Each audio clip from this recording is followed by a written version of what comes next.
Welcome, everyone, to a special 2001 Softball National Championship edition of Inside the Huddle. I'm Tom Caudell, and joining me today is Muskingum alum and member of the 2001 National Championship team, Dani Lamonica. Dani, thank you for joining me today on Inside the Huddle.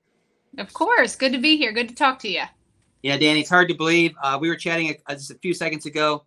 20 years has passed since softball team claims the university's first ever team national championship, and we're going to take people back to that time right now. You were a senior on the team that year, going into a year that Jen Segner had graduated the year before, one of the best pitchers of all time in college softball. What were your thoughts heading into that senior year with the team? We were for sure the underdogs. We didn't have a lot of high expectations as far as winning, and we didn't know who our pitcher was going to be. And we sit there and think about that. Ultimately, by the end of the year, the ball is in your hand, and we will get there. But the coaching staff consisted of Coach Newberry, Coach Sanford, and then Coach Wells. How was that trio? What was the dynamic like with them? They were the perfect balance. Coach Newberry, no excuses, just execution. She didn't want to hear it. She wanted to see it done the right way. Coach Sanford, she could soften that blow a little bit, explains things a little bit differently, and she was the complete optimist. And then you had Coach Wells, who was just the laid back. He was going to make light of the situation. He was going to bring some laughter and lightness into the dugout. And especially for me, I needed that calmness after the storm of the wrath of Coach Newberry. You're talking about Coach Newberry, a legend in the game of softball and in the game of life, really. What kind of life lessons did you learn during your tenure here at Muskingum from Coach? Oh, it was unbelievable. There's, as an educator and a mom and a coach and a teammate, the ultimate compliment would be for somebody to say, because of you, I didn't give up. And that's how I feel about Coach Newberry. Because of her, I continued to stay with it when I wasn't seeing playing time, because she believed, she saw something that I didn't see. So that is the ultimate compliment that I would love to receive from somebody one day, but that's what I got from her. Yeah, Dani, your senior year, when you started off, I believe it down to the leadoff classic, not the way Muskie softball normally starts the year, losing three straight. What was it like during that 3-game span for the team, a team that's been so successful, to start with a little bit of a bump in the road? It was hard. We didn't know how to lose. We didn't like it, but we were sloppy, and it was not going to be tolerated. And we got home, and we turned things around, because that's what Coach Newberry expected.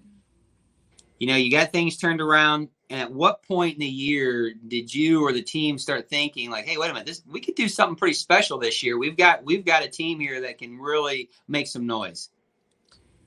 It's interesting. I don't know that we realized that until after we had won the title. I do think the coaches at some point saw a spark. We were fun to watch, offensively explosive, and defensively it was just fun. We were a fun group of girls to watch, but I don't think we realized it until way down the road. You talk about Muskie softball game days. What was it like on a game day for a player? Pretty casual, I think. I mean, I'm not one to get too worked up. And at the end of the day, this was a game. It was fun. It was a privilege to play. We had a great bond as a team. We had a playlist that we'd listen to on the car ride over from, after pregame batting practice. So it was very, very light from a player standpoint. Yeah, from the player standpoint. Yeah. I've worked a lot of games with Coach Newberry. I know once she got to the field, it was game on. It was time to do your job. Yes. What about the game day environment when you got to the OAC tournament or the regional? How did that change the focus a little bit?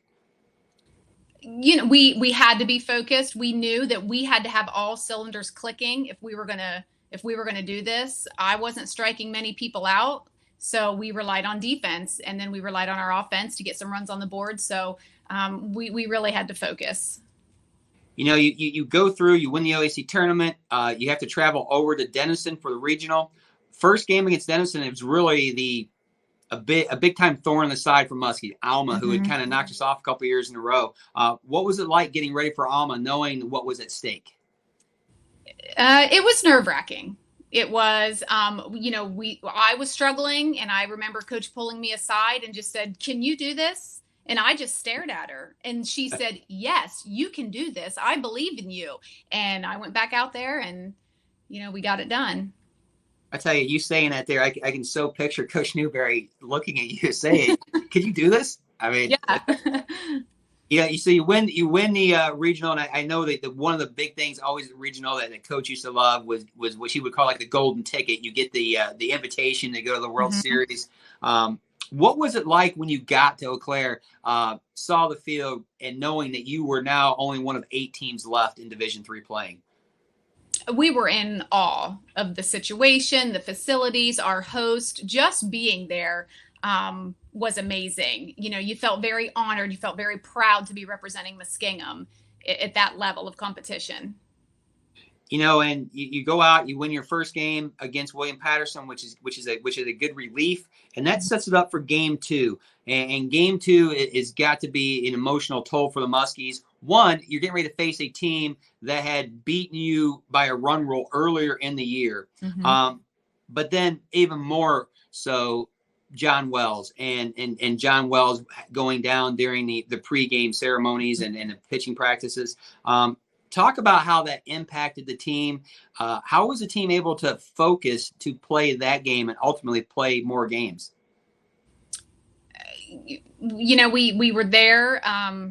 We were taken back. We had some time to kind of regroup ourselves, and Coach just tried to keep business as usual. She was, once John was taken out, she just tried to keep us focused and said, if we're going to win this thing, we still have a job to do.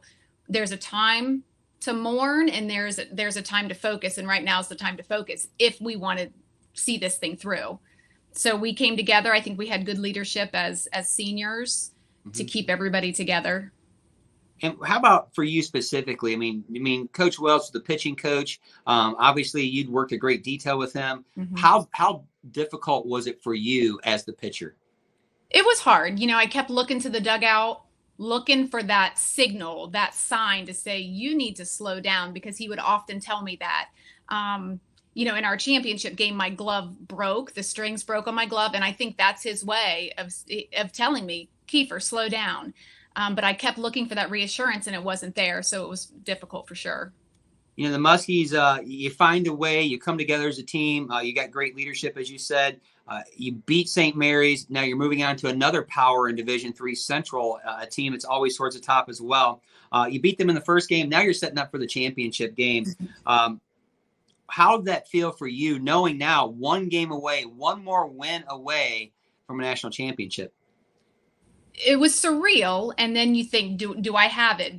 Are we working together? Can we do this one more time? Can we really pull this off? And Coach kept us focused. In that game, the championship game, really the thunder happened there with the 2-run home run from Shelly Manson, followed by a solo shot by Jen Shea. As a pitcher, you had to love seeing some runs on the board for you. Oh, for sure. Like you just feel the weight kind of come off your shoulder a little bit. Yeah. And then, Dani, as you get there and you're taking a 4-1 lead in the 7th inning, 3 outs away, the ball's in your hand in the center of the diamond. More pressure at that point in time, more nerves at that point in time. A little bit. I mean, I'm usually pretty even keeled about things, but I think that is really one of the first times I was stressed. I'm like, here we are, here it is, 3 more. And we were, I can imagine that last play in my mind over and over again. It was amazing. And the final out, a 5-3 put out. When you saw that ball going down the third, to throw across the diamond, and ultimately the out to give Muskies the national championship, what was the emotions like? What was the celebration like? It was awesome. The ball went over my head in slow motion. Carla catches it, arms go in the air, and we cheer and we scream and we hug and cry. And it was a mix of emotions, because you had just done something so huge, but you're doing it without one of your coaches. So it was a mix of emotions. And you said with the glove popping on you a little bit, it feels as if John is there with the team.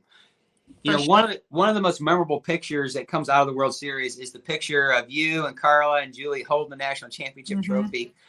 Just an incredible picture. Yeah. When you see that picture today, 20 years later, what are you thinking? It's crazy. It seems like it was just yesterday, but parts of it were for sure 20 years ago. But we had the best, started as over 20 freshmen. We finished with just us 6 seniors.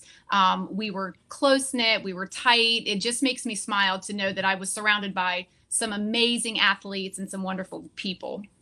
You know, the team ended that year, NCAA record 34-game winning streak, numerous accolades for the players, for the coaching staff. If you were trying to sum up that team in general, what words would you use to describe the 2001 championship team? Supportive, encouraging, close, spark. I mean, just amazing athletes. And it's fun to see where we started and where we ended. I mean, it's so much perseverance. It's amazing. Well, you say amazing. We could probably bring the 2001 team back to campus today and still compete in the OAC. Dani, you ended that year, just to give you some shout outs here, All Central Region first team, All OAC, NCAA All Tournament team, Central Region All Tournament team, OAC All Tournament, and you were inducted into the Muskema Hall of Fame several years back. A great honor for you. And I want to thank you for taking time today to take us back a few years and relive it. And for me, I can see your eyes are lighting up. These are great memories, and I love hearing about it. Yes, well, I appreciate it. Every time I go back to Muskingum, I make sure I step foot on that field and just kind of look around at how beautiful it is and everything we were able to accomplish. Well, quite the accomplishment to bring home the first ever team national championship to the university. Congratulations on that great honor, and thank you for taking time tonight to talk a little Muskie softball with me. Sure. Thanks, Tom, for having me. Thanks, Dani, and go Muskies. Go Muskies.